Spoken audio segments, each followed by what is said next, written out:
நான் தான் சார் அடுத்து நான் உங்ககிட்ட கேட்க வந்தேன். இவ்வளோ என்ன சொல்கிறது, பேசு பொருளாக மாறி இருக்காரு. கடந்த ஒரு வருஷமாகவே தப்போ சரியோ விஜய் சாரோட டாபிக் இருந்துக்கிட்டே இருக்குது. இப்போ இந்த கரூர் இன்சிடென்ட் கூட யார் சைடு தப்பு சரின்றதெல்லாம் தாண்டி அவரை தான் பயங்கரமாக கிரிட்டிசைஸ் பண்ணாங்க. பர்சனல் அட்டாக் நிறைய நடந்தது அவர் மேலே. இன்ஃபேக்ட் அவர் தான் இதுக்கு காரணம் அப்படின்ற லெவலுக்கு போச்சு. இப்போ அவரோட படம் அப்படின்னு வரும்போது அந்த ஆடியன்ஸ், அந்த கிரேஸ் அது நீடிக்குமா? அதிகமாக இருக்கும், இன்னும் அதிகமாக வெறியாகும். ஓகே, அந்த ரசிகர்கள்லாம் இப்போ வெறியன்களை மாதிரி இருக்குது. ஓகே, எனக்கு கேட்டிங்கன்னா முன்னாடி படம் பார்க்கறது அப்படின்றது போகி இன்றைக்கி படம் பார்த்தே தீரணும் அப்படின்ற அந்த வெறி ஒன்று இருக்குது இன்றைக்கி எல்லாத்துக்கும். அதாவது நம்ம தலைவரோட கலெக்ஷனை ப்ரூவ் பண்ணி காட்டணும், அவர் இந்த படத்தில் இன்னும் பெரிய ரெக்கார்ட் பிரேக் பண்ணுறது எல்லாம் இண்டிவிஜுவலாக எல்லாத்துக்கும் ஒரு பெரிய ஃபயர் இருக்கும். அதில் அவருடைய ஃபேன்ஸ் எல்லாம் இப்போ தொண்டர்களாக மாறிட்டாங்க இல்லையா. ரசிகர்கள் தொண்டர்களாக மாறும்போது ரசிகன் ரசிப்பான், தொண்டர் வெறியோடு இருப்பான். ஸோ முன்னாடி 4 வாட்டி பார்க்கணும், இப்போ 8 வாட்டி பார்ப்போம். ஒரே நாளில் பார்க்க ஆரம்பிப்பாங்க. அந்த ஃபோர்ஸ் அதிகமாக இருக்கும். அதுக்கப்புறம் நம்ம இந்த படம் பார்க்குறது கடமைன்னு நினைப்பாங்க. தொண்டன் ஆகிட்டாங்க இல்லையா.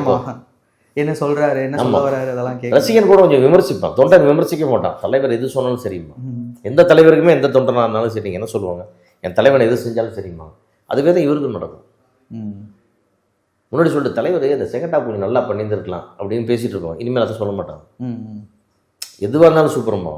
ஓகே, நிறைய நியூஸஸ் வருது சார். கடைசி படம் அறிவிச்சிருக்காரு, ரிலீஸ் ஆக போகுது. பட் இருந்தாலும் அவர் படம் பண்ணுவார் அப்படிங்கிற மாதிரி சிலர் அன்போடு சொல்கிறாங்க. இல்லை சார், அதாவது படம் பண்ணக்கூடாதுன்னு சட்டம் இல்லை. அவர் சொல்லியிருக்கிறாரு, நாளைக்கு ஏதோ ஒரு கட்டாயம் சூழ்நிலை, ஒரு சின்ன இடைவெளி இருக்குது, ஒரு தேர்தலுக்கும் இடையில இருக்குது, படம் பண்ணுற மாதிரி சொல்லி வருது. பண்ண முடியாத அளவுக்கு அவர் பொலிட்டிக்ஸ் அவர் ஆக்குபை பண்ணிக்கிச்சுன்னா அதுவும் நடக்கலாம் சார். பாலிட்டிக்ஸில் அவர் நினச்ச இடத்த அவருக்கு சேர்ந்துட்டாருன்னா அவரால் பண்ண முடியாது. ஆமாம், சேர்றீங்கன்னா தான் பண்ணணும்.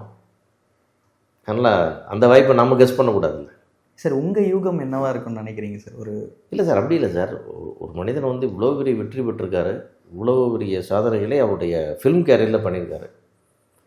ஸோ அவர் அடுத்த ஸ்டெப்புக்கு போகும்போது அவங்களுக்கும் 1000 யோசனைகள் இருக்கும், அதை பற்றிய கருத்துக்கள் இருக்கும், ஆலோசகர்கள் இருப்பாங்க, எல்லாமே இருக்கும் இல்லையா. அவங்க லைஃப்பை எவ்வளோ பெரிய ரிஸ்க் இருக்குது யோசிச்சு பாருங்கள். ஒரு வருஷத்துக்கு சும்மா விளையாட்டாக ஒரு 200 கோடி சம்பாதிக்கிற ஒரு ஹீரோ, அது வேண்டாம்னு சொல்லிட்டு இறங்கி இவ்வளோ உடல் உழைப்பும் மன ஸ்ட்ரெஸ் எல்லாம் கொடுத்து ஒருத்தர் இறங்கணுன்னா அவங்களுக்கு அது மேலே எவ்வளோ பெரிய நம்பிக்கை இருக்கணும்.